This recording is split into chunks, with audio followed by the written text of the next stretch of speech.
Bom dia, irmão, irmã.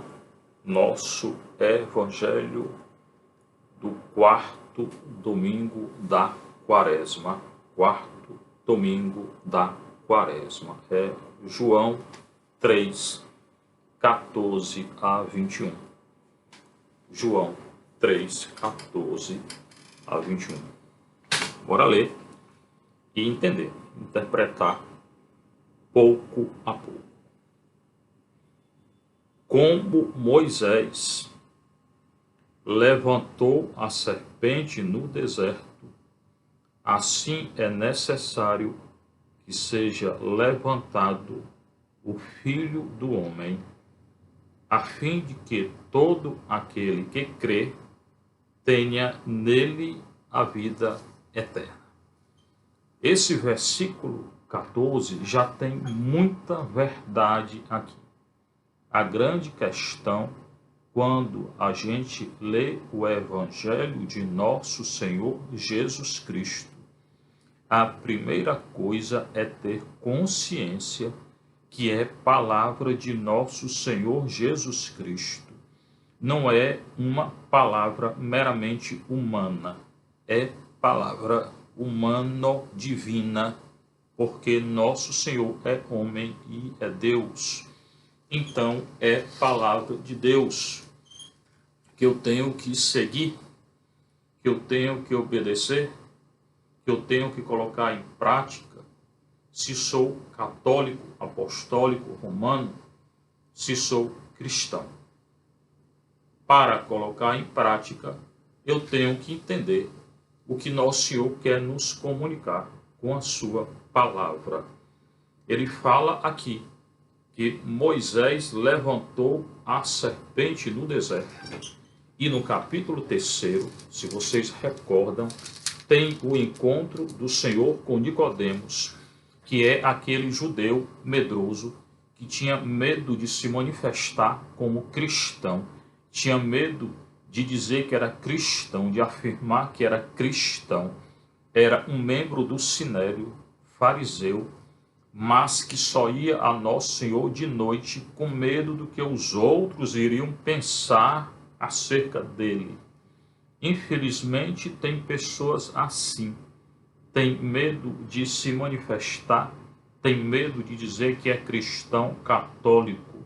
A nossa identidade primeira é ser católico, apostólico, romano, cristão, seguidor de nosso Senhor Jesus Cristo. É essa a nossa identidade. Nicodemos tinha medo e queria nascer de novo. O Senhor disse, não tem que entrar de novo no ventre da tua mãe, não. Tem que nascer do batismo. Ele não entendeu.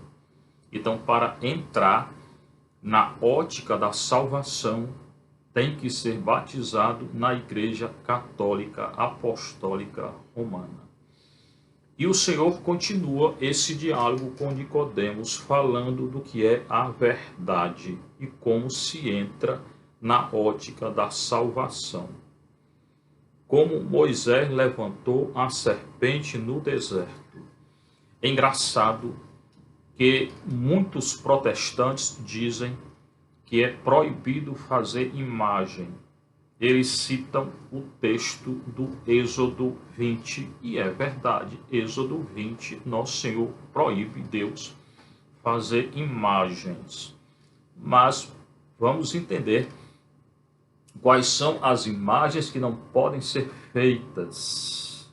Êxodo 20 foi um texto escrito lá no século IV, V antes de Cristo.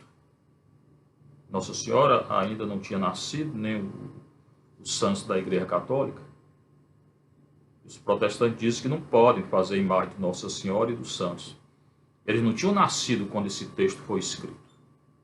Tá? Então, essas imagens que não podem ser feitas, e não podem, são imagens de Deus, ou dos deuses da Babilônia, do Egito, da Fenícia, da Cananeia, daquele entorno cultural do Antigo Testamento. Não são de maneira nenhuma imagem de Nossa Senhora, ou dos santos da Igreja Católica, ou dos anjos. Maria não tinha nascido ainda, como é que ia fazer imagem de Maria se ela não tinha nascido? É só pensar um pouco e não dizer tanta coisa contrária à palavra de Deus, enganando as pessoas. Deus proíbe sim fazer imagem de quê? De Deus, de deuses. Não se pode fazer imagem de deuses. É essa a questão. O que está em jogo é não fazer imagem de Deus, mas ainda assim, aqui na Sagrada Escritura, nosso Senhor cita que Moisés levantou uma serpente no deserto.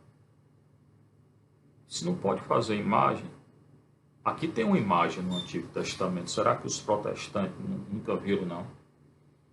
Está lá no livro dos Números, o povo tinha se revoltado, pecado contra Deus, pecado de murmuração contra Moisés, contra Deus. Aí o Senhor, de acordo com o texto, envia serpentes. Essas serpentes começam a morder o povo. Leia lá Números 21, 4 a 9. Números 21, 4 a 9.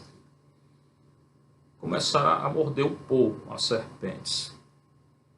E Deus disse, Moisés intercede, Deus disse, faz aí uma serpente de bronze. Quem olhar para essa serpente de bronze não morrerá. Então foi feita uma imagem, inclusive no Antigo Testamento, a imagem de uma serpente de bronze. E todos aqueles que olhavam para a imagem não morriam, eram salvos. Então não se pode dizer que não tem imagem no Antigo Testamento. Tem. E não se pode dizer que eu não posso fazer a imagem de Maria. Posso. Porque aquelas imagens proibidas de fazer são as imagens dos deuses da Babilônia, do Egito, da Fenícia, da Pérsia, dos impérios. Por que não são deuses? Essa é uma grande questão que aqui no Brasil existe, né? Porque se fala tanto, mas com desconhecimento da Sagrada Escritura. Então, o próprio Deus mandou Moisés fazer uma imagem de uma serpente. Números 21, 4 a 9. E o texto do Êxodo que eu citei, eu vou ler agora, porque realmente ele existe. Êxodo 20, que é lá onde estão os nossos mandamentos, os 10 mandamentos de Deus. A lei de Deus, o decálogo está lá. Em Êxodo 20, de 1 até 17, e tem também em Deuteronômio 5, 6 a 22. Êxodo 21 pronunciou todas essas palavras, Deus dizendo, eu sou o Senhor teu Deus, Ani Adonai Elohenu, Elohecha, que te fez sair da terra do Egito, Mitzrayim, em hebraico, da casa da escravidão. O Israel era escravo, o Senhor tirou Israel da casa da escravidão. Não terás outros deuses diante de mim. Então, o que o Senhor está proibindo é fazer a imagem de outros deuses, porque eles não existem. Os deuses do Egito não existem, os deuses da Babilônia não existem, o Deus de Canaã não existe. Pachamama não existe. O Deus da Macumba não existe. Esses que não pode fazer são esses aí. Tá? Não farás para ti imagem esculpida de nada que se assemelhe ao que está lá em cima nos céus ou embaixo na terra ou nas águas que estão debaixo da terra. Por quê? Porque esses outros povos cultuavam deuses com imagens de coisas do céu, estrela, sol, da terra, embaixo da terra ou nas águas, adoravam escaravelho, animais. Então, isso que é proibido de fazer, segundo o texto da Sagrada Escritura, que os protestantes aqui do Brasil interpretam de maneira errada. Interpretam de maneira errada. Então, muito atento quando nós interpretamos os textos da Sagrada Escritura.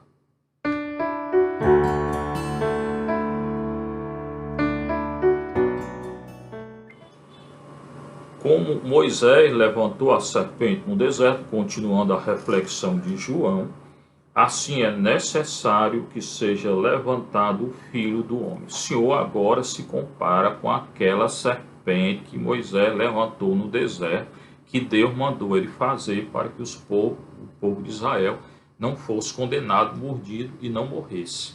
Jesus está dizendo, assim como aquela serpente foi levantada no deserto, assim é necessário, cumpra-se, que o Filho do Homem, ele, Jesus, seja levantado do jeito que a serpente foi levantada no deserto e todos aqueles que olhavam eram salvos. Assim o Senhor será levantado na cruz e ressuscitará, e todos aqueles que olharem para nosso Senhor será salvo. Isso significa que só existe salvação em nosso Senhor Jesus Cristo, só nele.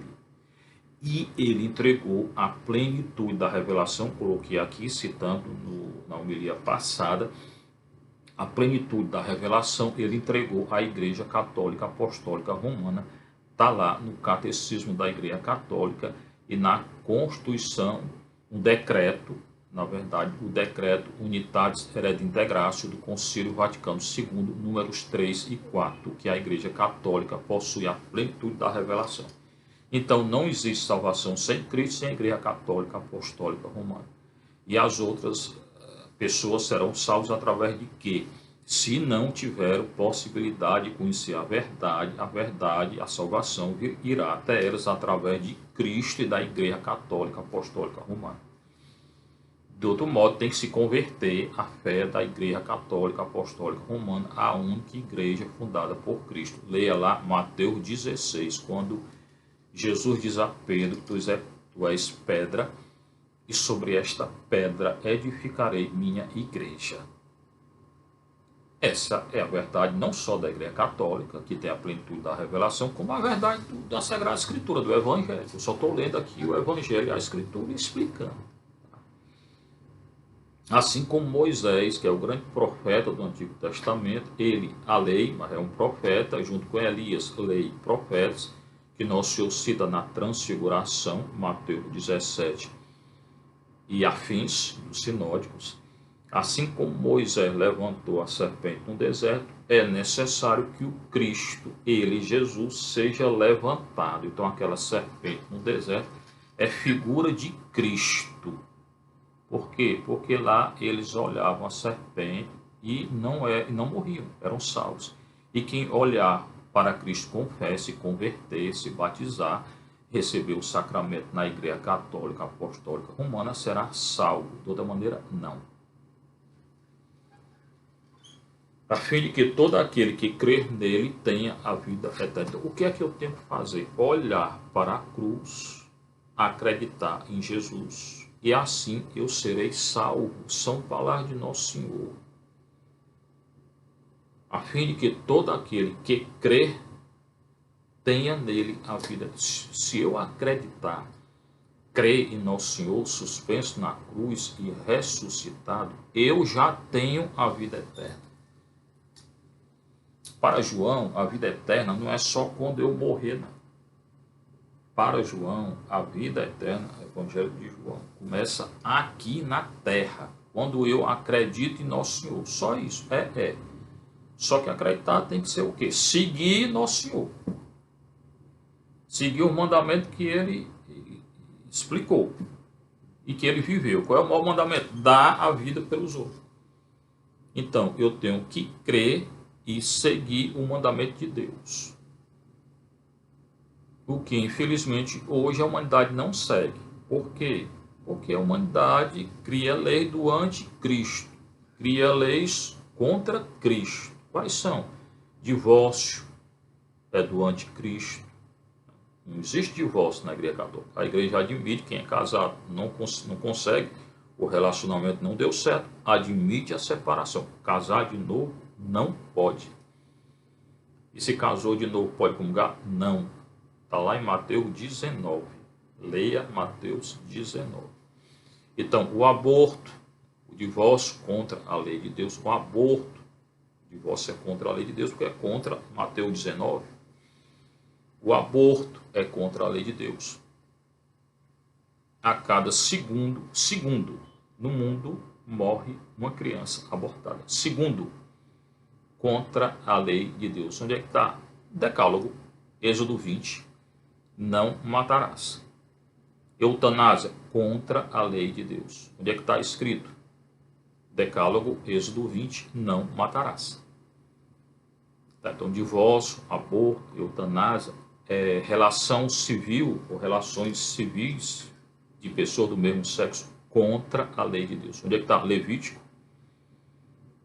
Homossexualismo é condenado, não a pessoa homossexual. Não estou condenando aqui a pessoa. A pessoa pode ter tendências que vêm do pecado original. Tem gente que nasce com a tendência a roubar, tendência a pessoa do mesmo sexo, tendência a isso, tendência a se irar. A pessoa que é irascível pode matar o outro. Não, mas eu nasci assim. Nasceu assim, mas pode se controlar. Pela confissão, né? Ou procurando ajuda de profissionais sérios. Né? Então, relações contra a natureza, relações homossexuais. Estou falando da relação, não estou falando da pessoa. A pessoa tem que ser acolhida, a relação não. É contra a lei de Deus. Onde é que está? Levítico, Romanos 1, 25 seguintes. Paulo fala fortemente contra a relação homossexual, não contra o homossexual, que alguns se converteram e entraram na igreja, e pode ser santo, se a pessoa vive a castidade, ainda que tenha tendência, essas tendências vêm como consequência do pecado original, pode ser santo, claro, é não viver a relação, a questão é não praticar a relação. Então, Levítico, Romanos, Mateus 19, Deus criou homem e mulher. Então não tem um terceiro sexo, isso não existe. A pessoa nasce homem ou mulher. Ainda que tenha tendências, por causa da consequência do pecado original, é homem ou é mulher. Não tem um terceiro sexo. Onde é que está? Mateus 19. Então, divórcio, aborto, relações civis de pessoas do mesmo sexo, ideologia de gênero, que diz que cada um decide o seu sexo, ninguém decide. A gente nasce homem ou mulher. Onde é que está? Gênesis 1, 26. Seguintes, Mateus 19. Deus criou homem e mulher. Então, hoje as leis humanas são contra a lei de Deus. Destruição da natureza. Deus criou a natureza para ser destruída? Não. Criou para ser dominada. O homem não é para ser dominado pela natureza, é para dominar a natureza, porque o homem é o centro da criação. Tá? Mas não posso destruir, nem ser dominado. Tem gente que não quer que faça nada com a natureza, porque eu posso cultivar um terreno para plantar e comer? Posso. Eu tenho que dominar a natureza. Posso matar um animal, criar uma galinha para comer? Posso. Tá? Posso. Eu sou o centro da criação, o homem. Né? O homem é o centro da criação e o centro do homem é Cristo. Mas eu posso não, eu tenho que dominar a natureza. É o que está lá em Gênesis, o verbo hebraico é dominar.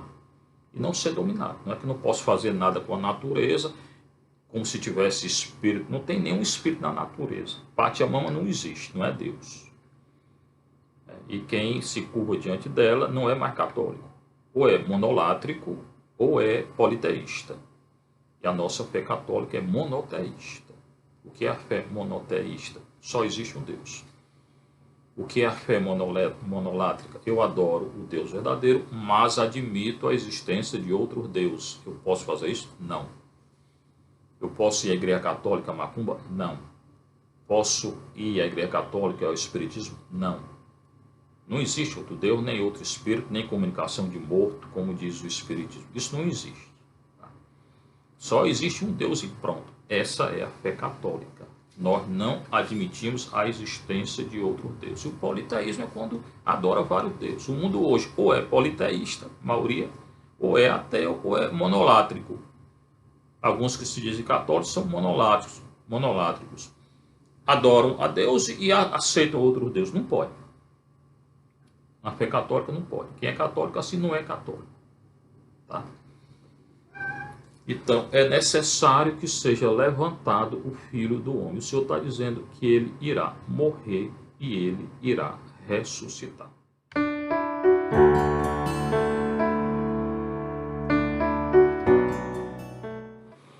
E esse Filho do Homem, que o Nosso Senhor fala aqui, se reporta aqui em João 3,14, é aquele filho do homem de Daniel, o profeta Daniel. O grande profeta Daniel. Tem Isaías, Jeremias, Ezequiel, Daniel. Na nossa Bíblia católica é assim. Na Bíblia hebraica um pouco diferente. A católica é assim. Mas Daniel 7,13, um pouco antes, 7,9, ele tem uma visão. Tá? Leia lá. Daniel 7,9. Ele tem uma visão de um ancião e do filho do homem. Esse ancião é Deus. E o filho do homem? O filho dele, Cristo. Cristo traz para ele. Cristo diz que ele é o filho do homem de Daniel. Então é uma profecia muito importante. Cristo, Jesus Cristo, cita aqui em João 3,14 e cita lá no Sinédrio, quando ele foi condenado pelos judeus, condenado por Anás e Caifás. Ele diz: eu sou o filho do homem. Vocês verão o filho do homem. Então é esse aqui de Daniel. Eu continuava contemplando, eu quem? Daniel. Quando foram preparados alguns tronos, está contemplando o céu. E o ancião sentou-se. O ancião é o Pai, é Deus. Suas vestes eram brancas como a neve, e os cabelos de sua cabeça alvos como lã. Igual que está lá no Apocalipse 20. Depois leia Apocalipse 20 e Apocalipse 1, o início e o final do Apocalipse. Tem esse ancião. Seu trono eram chamas de fogo, com rodas de fogo ardente. Um rio de fogo corria. O fogo quer dizer o quê? Teofania, manifestação de Deus. Isaías teve a mesma visão do querubim e serafim, fogo. Tá? Um rio de fogo corria. Elias foi arrebatado num turbilhão de fogo ao céu e rompendo diante dele. Está lá também no Apocalipse. 1.000 milhares o serviam, Apocalipse. Miríades de miríades o assistiam, Apocalipse. O tribunal tomou assento e os livros foram abertos. Então, irmãos, essa é a visão do Daniel. Que João, no livro do Apocalipse, João, porque a tradição assim coloca em João, ele cita essa profecia e cita Daniel. Tá? O que fala aqui de um tribunal. O tribunal tomou assento e os livros foram abertos. Por isso que Nosso Senhor, no Evangelho de João, cita esse texto. Primeiro, para dizer que ele é o Filho do homem. Segundo, para dizer que ele vai julgar. É o julgamento. O Filho do homem, na cruz, condenado pelos homens, suspenso na cruz, ressuscitado, ele irá nos julgar. Tá? É o que essa leitura do Daniel fala e Jesus em João fala. Tá certo? Por isso a relação com esse filho do homem. O tribunal tomou assento e os livros foram abertos. Continua Daniel no 13 e no 14. Agora, então, primeiro o ancião, que é Deus. O 13. Eu continuava contemplando nas minhas visões noturnas. Então, aqui é uma visão que tem Daniel. Quando notei, vindo sobre as nuvens do céu, um como filho do homem. Isso é o que cita Jesus lá no Sinédrio. Vereis o filho do homem vindo com poder. Né? Ele adiantou-se até o ancião e foi introduzido à sua presença. Vindo sobre as nuvens do céu, um como filho do homem, que é Jesus, Cristo, que retornará assim, para julgar a todos, e que nos julgará no dia da nossa morte. Tá? E foi introduzido à sua presença. A ele foi otorgado o império, a honra, o reino, e todos os povos, nações e línguas o serviram. Seu império é império eterno, que nunca, jamais passará. E seu reino jamais será destruído. É Cristo, o império de Cristo, que na terra é a Igreja Católica, que depois retornará com todo o poder, com toda a glória. Todos os povos, nações e línguas o serviram. Recordem o canto de Filipenses 2, 6 a 11. Toda a língua proclame que Cristo é o Senhor. É Cristo. Daniel, sem conhecer Cristo, profetiza tem uma visão acerca de Cristo. Tá? Então, essa leitura de Daniel fala do Filho do Homem e fala do julgamento. É que Cristo irá desenvolver aqui em João. A fim de que todo aquele que crer nele tenha a vida eterna, ou que crer tenha nele a vida eterna. Eu só terei a vida eterna acreditando em Nosso Senhor. Tá? E essa crença em Nosso Senhor, ela acontece, é plenificada na Igreja Católica Apostólica Romana. Outra igreja tem uma fé plena em Cristo? Não, só a Igreja Católica Apostólica Romana. Catecismo da Igreja Católica, Unitatis Redintegratio. Continua o versículo 16. Por Deus amou tanto o mundo. Primeiro, ele fala da crença, da fé no Filho do Homem. Depois, no amor. Por Deus amou tanto o mundo que entregou o seu Filho único, para que todo o que nele crê não pereça, mas tenha a vida eterna. Como é que Deus ama o mundo?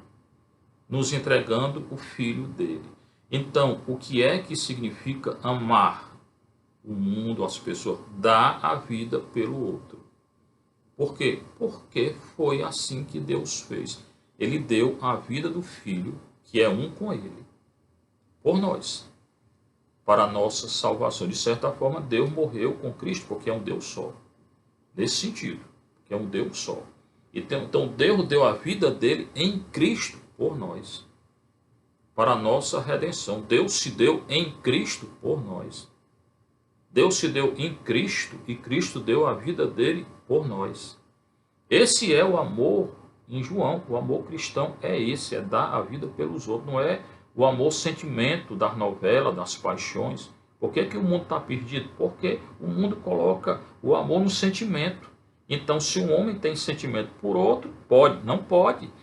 Se uma mulher casada tem sentimento por outra mulher, pode, não pode. Se uma mulher casada tem sentimento por outro homem, pode, não. Se um homem casado tem sentimento por outra mulher, pode, não.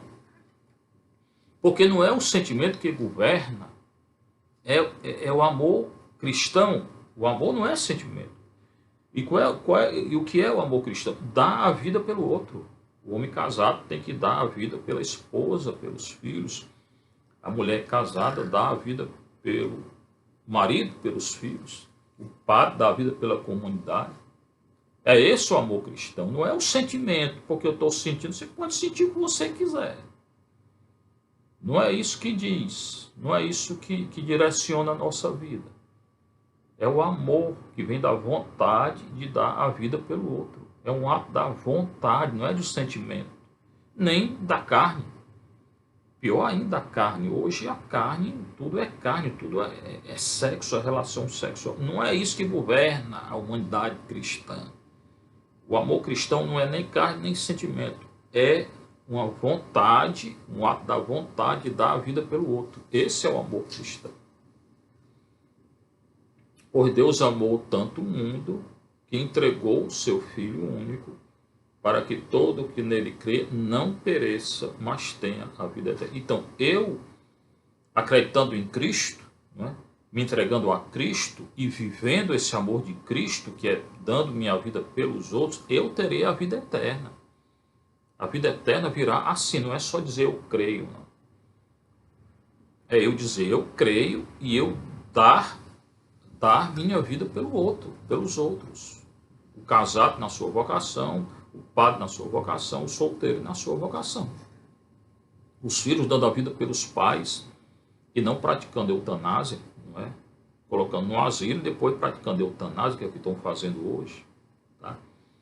Para que todo aquele que nele crê não pereça, mas tenha a vida eterna.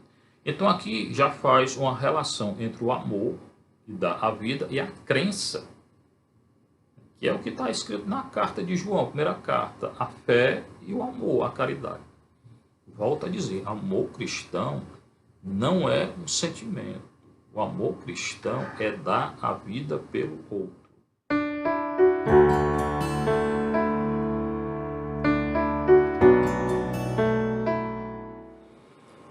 Continuando, versículo 17, pois Deus não enviou o seu Filho ao mundo para julgar o mundo, julgar a leitura de Daniel, mas para que o mundo seja salvo por ele. Esse primeiro julgar significa condenar. Deus não veio condenar o mundo. Deus veio salvar o mundo. Tá? Então, atento. Muita gente tem medo. Eu vou ser julgado, vou ser julgado. Sim, mas Deus, Jesus quer a tua salvação, a nossa salvação. Ele não veio condenar. Julgar não quer dizer condenar. Julgar quer dizer salvar. Mas é claro, eu tenho, para ser salvo, que acreditar e que seguir a lei de Deus, que em João significa dar minha vida pelo outro. Pronto. Se eu não der minha vida, se eu não seguir o mandamento, e se eu não acreditar, posso ser salvo? Não. Segundo João, não. Tá? Mas não é condenação, não é que Cristo veio condenar. Ele veio nos ensinar a ser salvo. Como é? Acreditando nele, dando minha vida pelo outro ou pelos outros. Pois Deus não enviou seu Filho ao mundo para julgar o mundo, mas para que o mundo seja salvo por ele. O que ele quer é a salvação, a redenção, a santificação, a glorificação do mundo. Quem nele crê não é julgado. Se eu acreditar em Cristo, eu não sou julgado. Mas recorde que acreditar aqui não é só dizer eu creio. O Satanás pode dizer eu creio. Acreditar significa dar a vida pelo outro, em João. Quer dizer amar, mas amor cristão. Quem não crê já está julgado e condenado. Quem não crê, quem não exercita o amor cristão de dar a vida pelo outro, já está condenado. Então aqui a fé e o amor estão interrelacionados.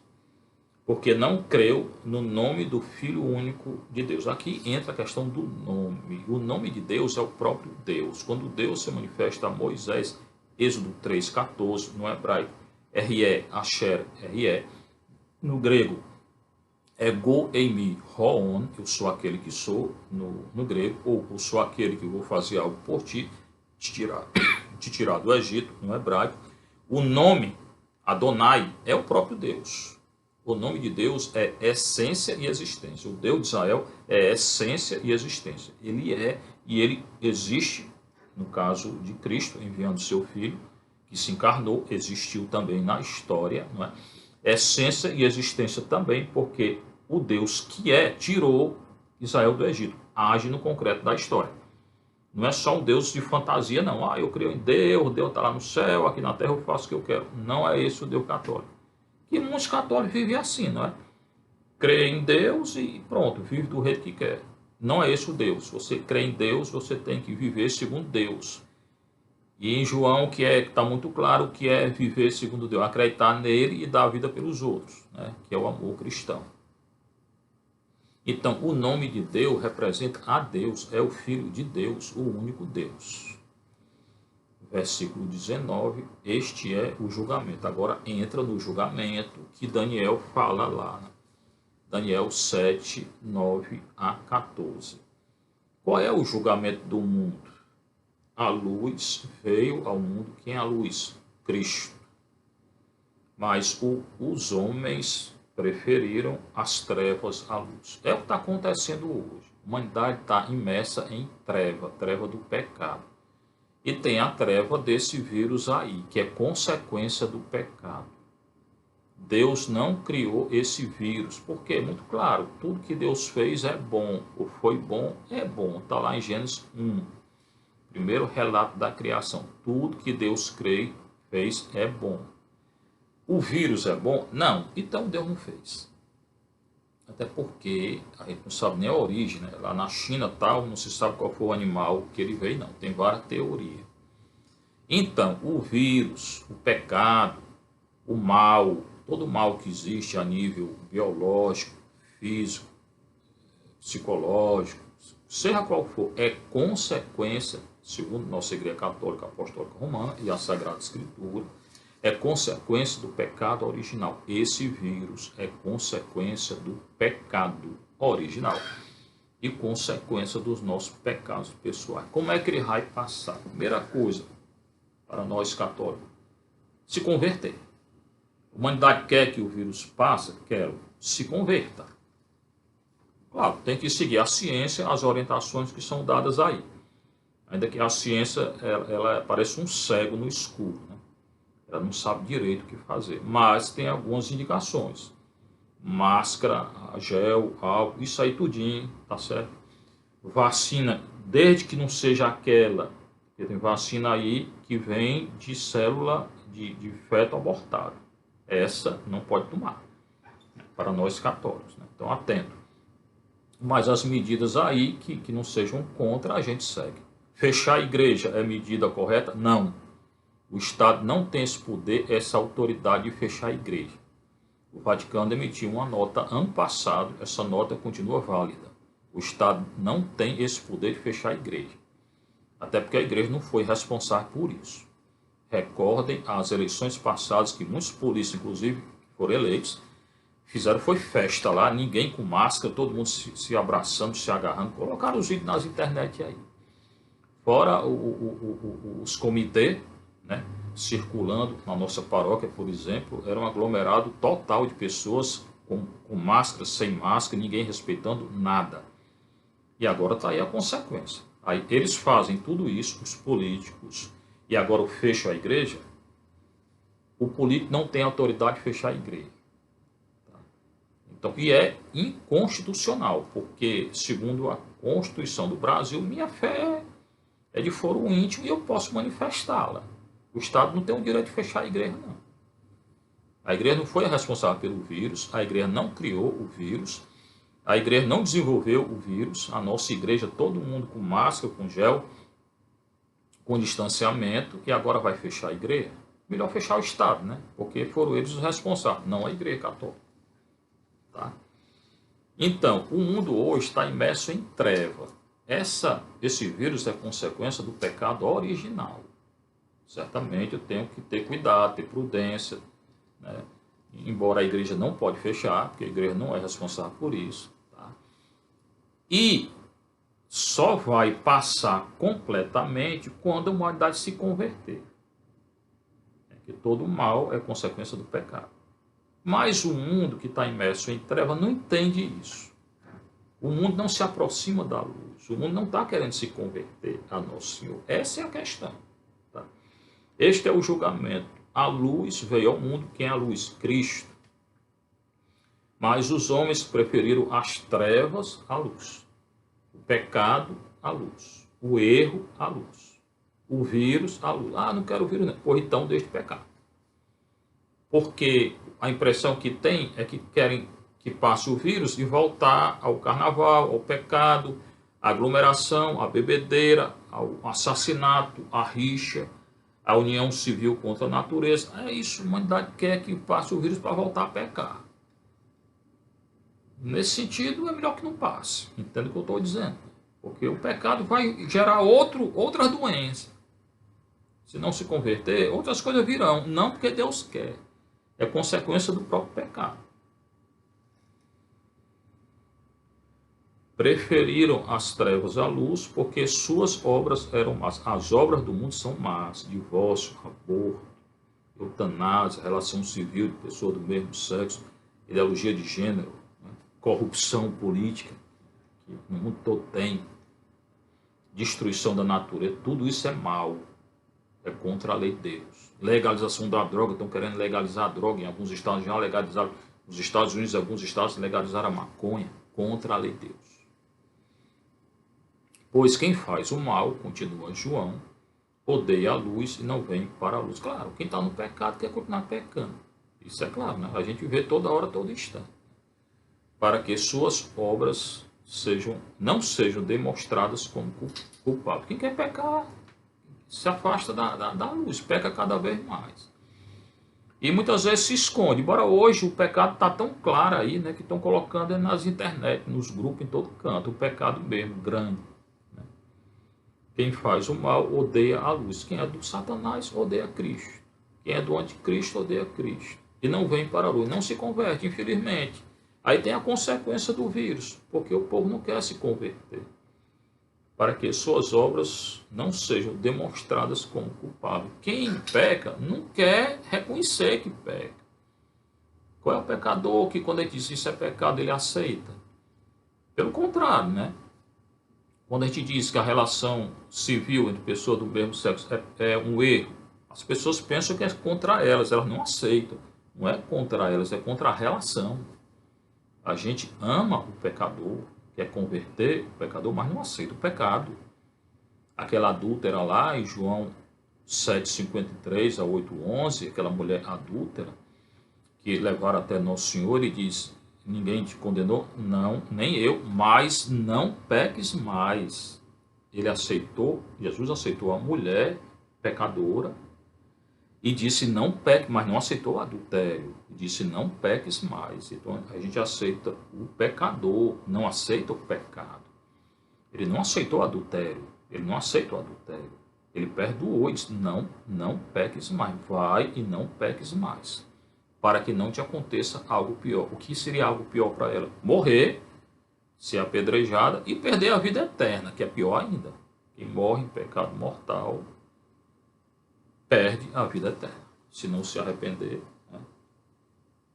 E 21, mas quem pratica a verdade vem para a luz, para que se manifeste que suas obras são feitas em Deus.